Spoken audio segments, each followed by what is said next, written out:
Bien, vamos a iniciar. Well, we're going to start. Thank you for your patience.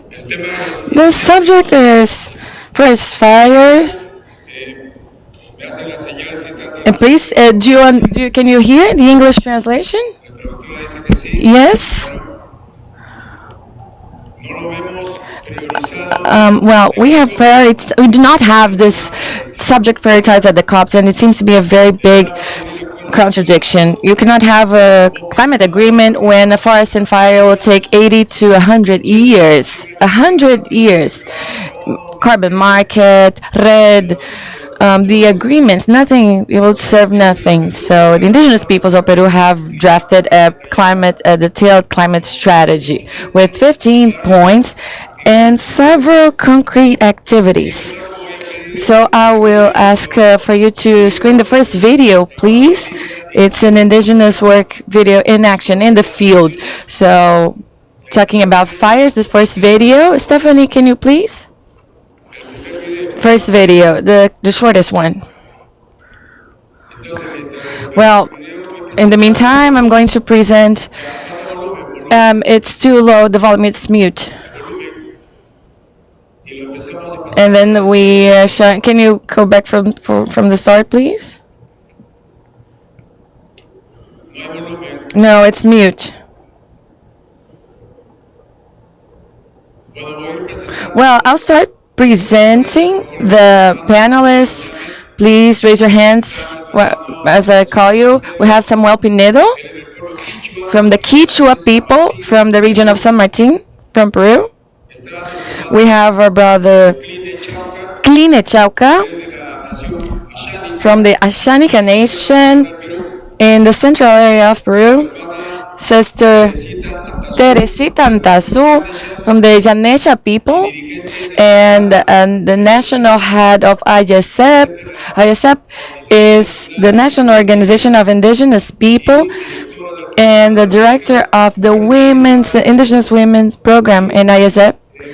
And finally, our friend Santiago from Environmental Defense Fund and our colleague from C4. And for sure, I forgot the name, sorry, you can introduce yourself. And they've been working about fire with this topic. I cannot hear the video yet. If you could please increase the volume, technical team. If you can give back the 5 minutes we're losing here. Nothing?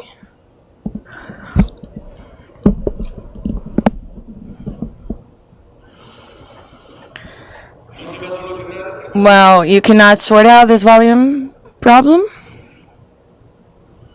Well, I would ask the responsibles in the press conference room to sort out this. We're going to play it again, and I have to, well, I'll see no option other than explaining it. So, from the start, please.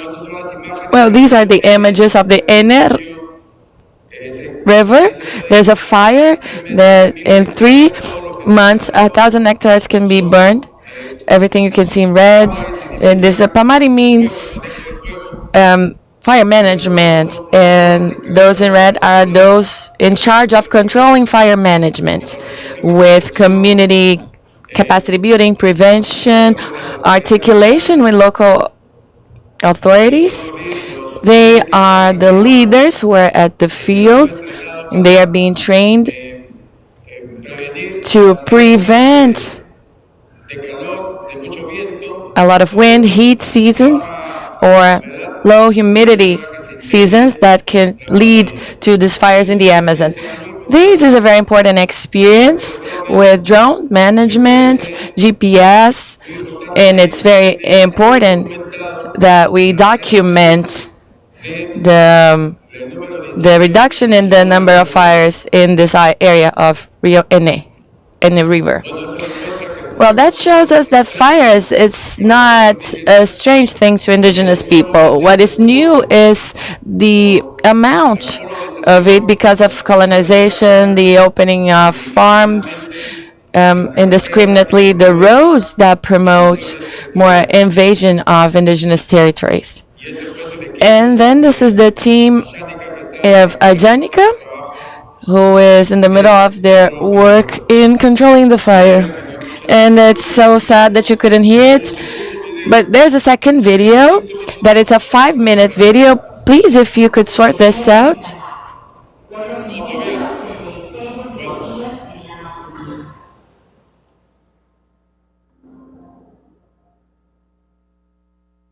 El incendio que arrasó la Amazonía.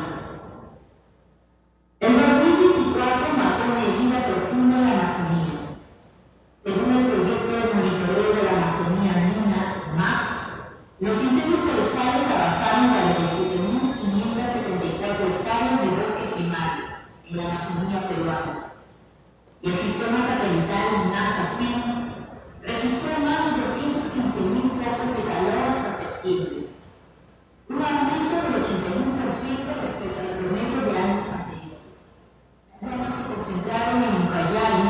Hasta la fecha, 17.000 hectáreas de bosques fueron consumidas por las llamas, según un informe del gobierno regional. San Martín. La región San Martín está siendo devastada por una serie de incendios forestales que han consumido miles de hectáreas de bosque. Amazonas, Loreto y Madre de Dios. Forestales, pero con más intensidad ha sido las últimas semanas entre las provincias de Chachapoya, Bogotá y Luya. Destruyendo chacras, contaminando ríos y dejando comunidades sin alimento ni agua limpia. Pasan por zonas predominantes de la Amazonía. El éxodo de una familia de primaras, estos roedores cruzaron las calles buscando ponerse al mercado. Miles de animales. Una chora de cobertura está siendo depredada. Tigres y jaguares murieron o huyeron del suelo. El luna cubrió la selva y el silencio se apoderó de nuestros territorios.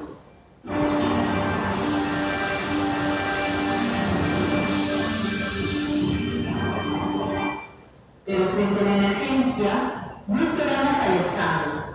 Nos organizamos para defender la vida desde nuestros propios saberes. Los días 21, 22 y 23 de julio nos reunimos en Uyobamba, región San Martín, en el diálogo de saberes sobre incendios, sequías y adaptación climática indígena. A mí, sinceramente, como persona, como dirigente, me preocupa esta situación que tenemos que concientizar a las comunidades, a las autoridades, para que puedan mitigar este cambio climático. Participaron delegaciones de los pueblos Alertan, Quichua, Xavi, Ticuna, Guampís, Chipeo-Comundo, Asháninka y Asháninka. De este diálogo nació nuestra estrategia nacional sobre incendios y sequías, una propuesta indígena de adaptación climática basada en la sabiduría ancestral y el conocimiento técnico. Una estrategia que no espera, que actúa desde el territorio, con organización, vigilancia y naturalidad. Nuestra estrategia nacional se sostiene en 10 pilares que combinan autogobierno, experiencia y ciencia. 1. Fortalecer el buen gobierno territorial indígena con escuelas y liderazgo propio para prevenir incendios. 2. Vida plena, social y productiva. 3. Territorialidad con seguridad, vigilancia y monitoreo. 4.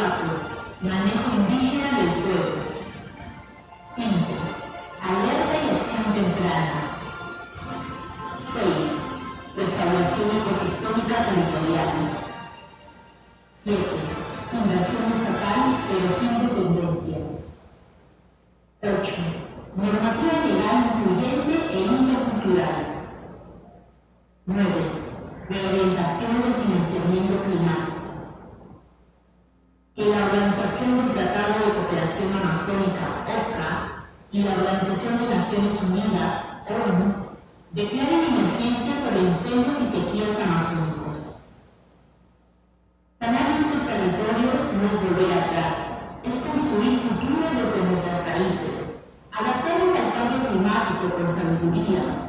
protección del agua, el suelo y los bosques que nos dan vida. Hoy nuestras comunidades ya actúan, formamos brigadas comunales, restauramos chacras, sembramos agua y educamos a nuestros jóvenes para manejar el fuego con respeto. Porque la selva nos enseña que toda vida nace cuando se cuida. Llamado final, financiamiento para la vida. Desde la Asociación Interétnica de Desarrollo de la Selva Peruana, AIDESEPCOP, hacemos un llamado urgente al país y al mundo. Nuestra estrategia indígena necesita financiamiento directo, justo y transparente, para proteger los territorios y asegurar el futuro común de la humanidad. La Amazonía no puede esperar más, porque sin selva no hay clima y sin pueblos indígenas no hay Amazonía que salvar. Adaptar, proteger y sanar.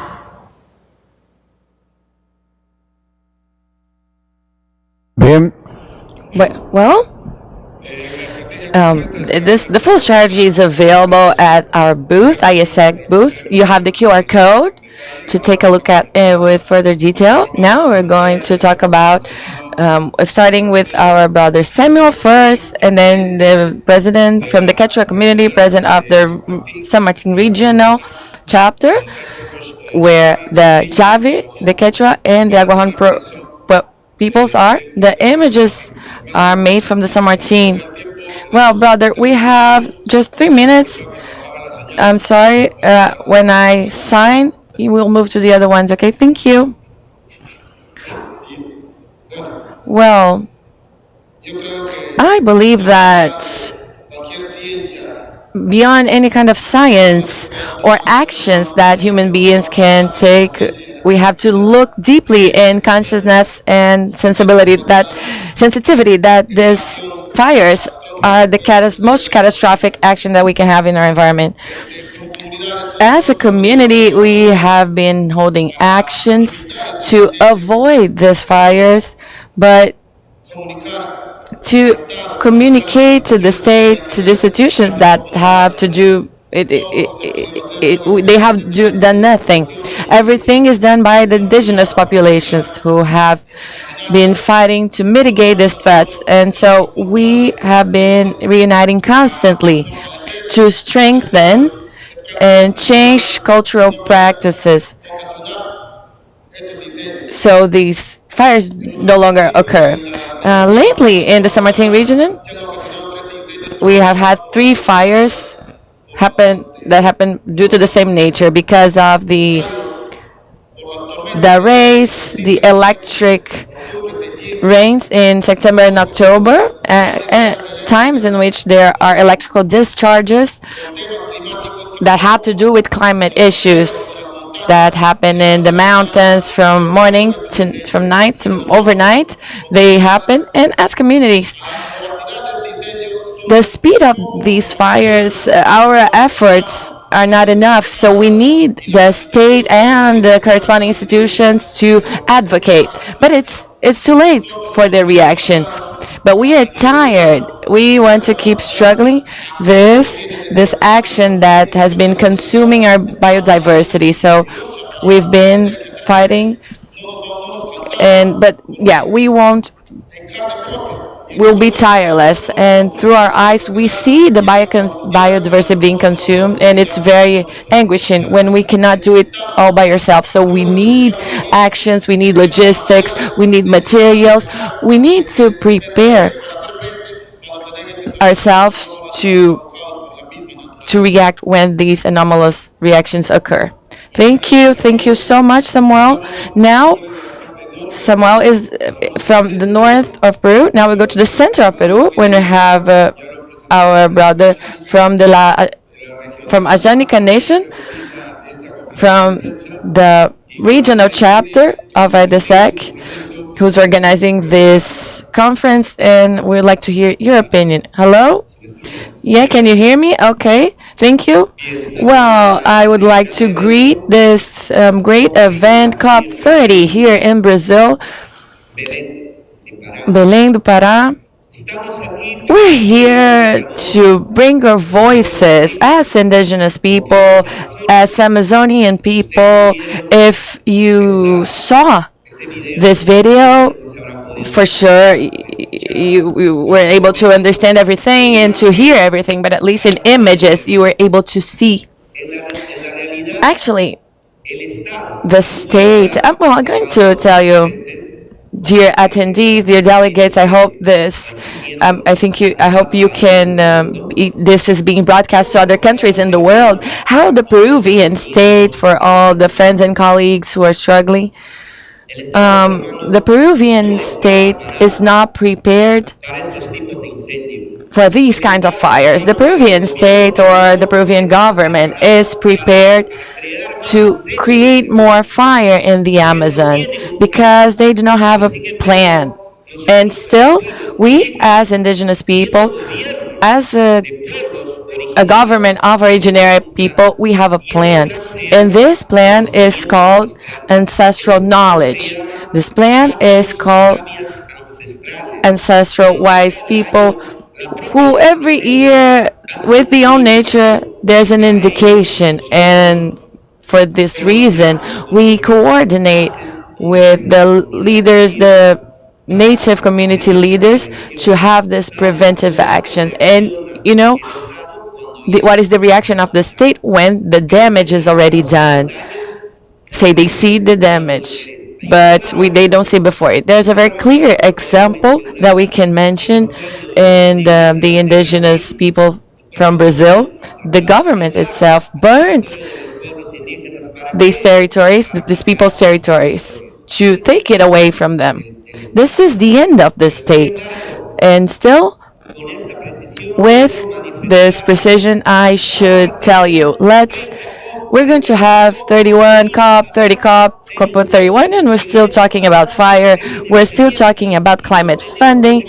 And if we do not have this funding for native communities, because we have to work directly with native communities, not with the government. You have to work with the indigenous government. That's how we can mitigate these fires, because we have strategies and we know the places to be able to put down the fire. And that's what the indigenous people do. And if over these, well, let's say COP30, so in Belém, if there's no funding, let's say, for indigenous people, Amazon peoples, believe me, when we go back, we will be the first to be able to burn our forests so that the big countries can understand, because we cannot stand it anymore, and because we're saying the truth, and sometimes the truth, people don't believe us. And now I'd like to wrap up saying that I hope here at this COP we have a better result to our communities and to protect and to prevent it from several fires. It's in our hands. We can put down the fires as indigenous peoples. Thank you. Thank you. Thank you, Clide. You said something very serious. The Peruvian government cannot deal with fires, and it creates more fires, more roads, more highways, more livestock, which will increase the burns of forests.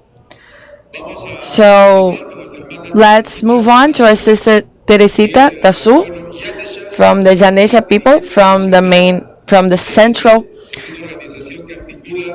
Forest, and she articulates 214 native communities from her chapter and is associated to 109 foundations, the leader of the Indigenous Women Program. So please, Teresita. Thank you.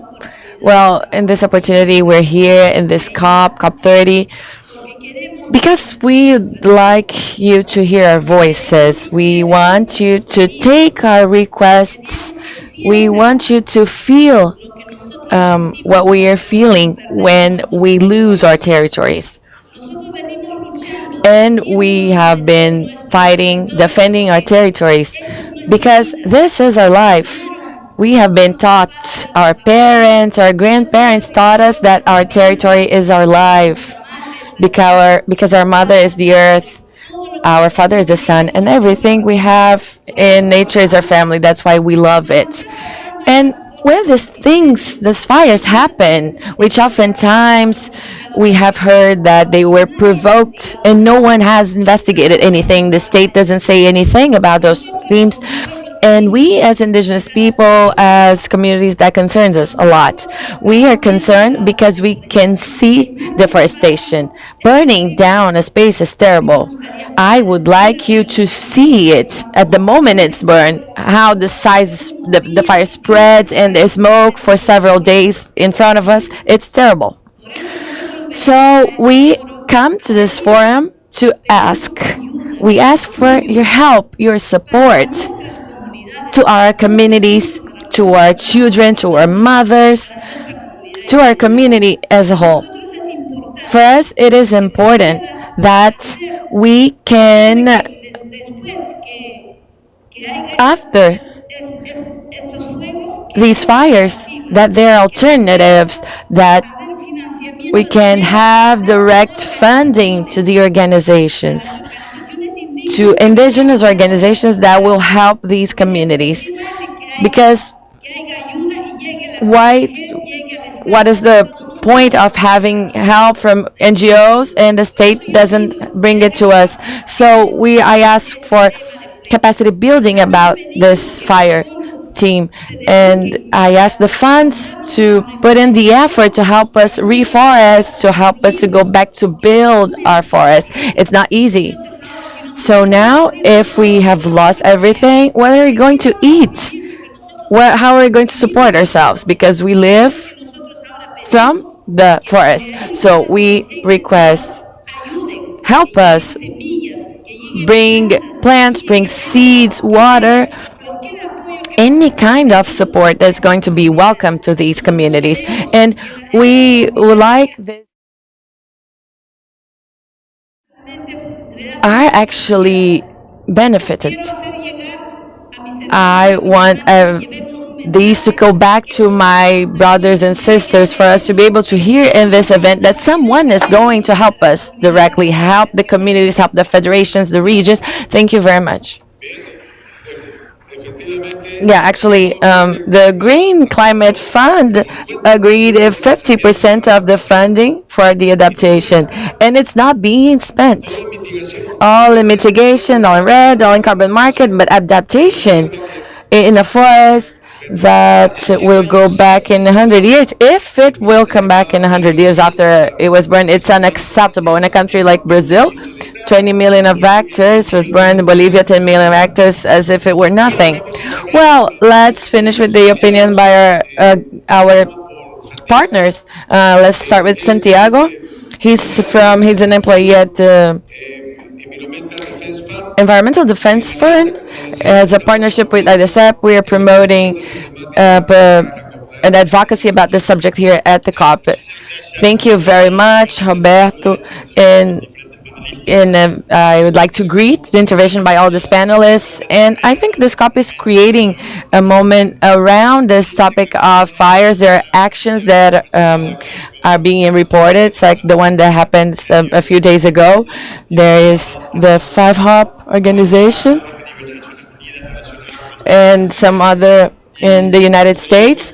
And I'd like to say that from Environmental Defense Fund, we are launching a pledge about fires, which is the Wildfire Action Accelerator, which we are promoting 4 pillars. First, there's a more clear call for funding related to fires, not fighting fires, but preventing them. Second, we need to include in our toolbox traditional knowledge, just work with local communities, indigenous people, and use this knowledge in an effective way that can be applied in the territories. Third, to promote the South-South cooperation, especially with international pressure, but South-South. We have talked to decision makers in tropical countries, and we always look up what northern countries are doing. And alert systems, satellite systems, that is good, but we had to look at the local systems of countries with tropical forests, and we have to understand how we can respond properly. And then finally, we're looking to implement through the civil society. This pledge has about 35 associations, 4 countries. Half of them are indigenous organizations. Thank you. I'm sorry, accompanied Allison, we have asked Longley, he's from C4, an organization, an international scientific organization, very well known. So it's we're very happy to have a partnership with them. So Allison, hello, good afternoon. I'd like to start thanking you for the invitation. I think that what is being done here is key for the process of integral fire management. And this presentation of the 1.0 version of this document, for us, it's a contribution to give the indigenous contribution and territorial contribution about what is key. And for us, we work with research that we believe that has to be constructed alongside indigenous people in the territories we work in. So I'm finishing the presentation, but we would like to say that we are involved in the process with FAO, with a strategic gaze at the construction of FAO firefighting in Latin America, and we like to do that in partnership with AIDESEPCOP. So for us, it makes us very glad to have this partnership. We'd like to go on with this. Okay, thank you. So we can keep talking outside because now we have to open for the other conference. So thank you so much for your time and your participation.